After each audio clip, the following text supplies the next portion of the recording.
Lancaster, Oxford and Southern Railway. The Lancaster, Oxford and Southern Railway LO&S was a 3FT 914 mm narrow-gauge railway that operated in southeastern Pennsylvania between 1912 and 1918 as a successor company following the bankruptcy of the Lancaster, Oxford and Southern Railroad. The main line connected Oxford and Peach Bottom, Pennsylvania. History. The original line was built between 1872 and 1878 as the Eastern Division of the Peach Bottom Railway. The line began in Oxford, connecting with the Philadelphia and Baltimore Central Railroad, and proceeded roughly westward to Fairmont, then southwest to Peach Bottom on the eastern shore of the Susquehanna River.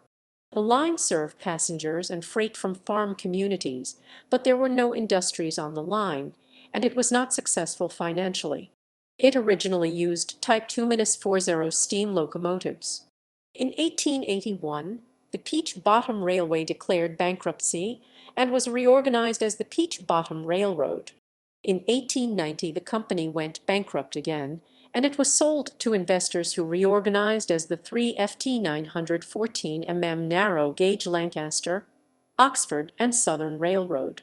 These investors hoped to connect Lancaster County to the Baltimore and Ohio Railroad B&O by building a branch line from Fairmont on the existing LO&S line to Quarryville, as well as an extension from Oxford southeast to Singerly, Maryland north of Elkton on the B&O main line.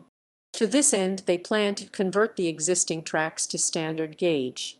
By 1905, the railroad had 6 locomotives. The newer models were Type 4-40 and 24 freight cars.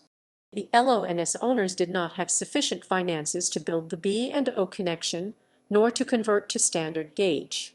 In 1906, they opened a branch line from Fairmont to Quarryville. Decline and liquidation. The company continued to struggle financially, and in 1911 it entered receivership.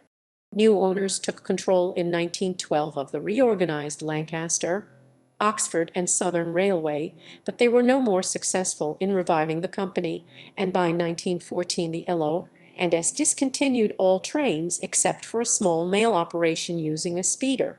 In October 1914, the railroad was sold again, and an attempt was made to operate more economically by converting some passenger cars to gasoline-powered rail cars, sometimes called doodlebugs.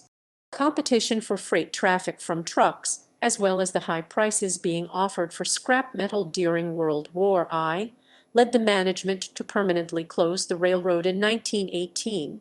One doodlebug car was sold to the Strasburg Railroad, where it continues to operate in passenger service.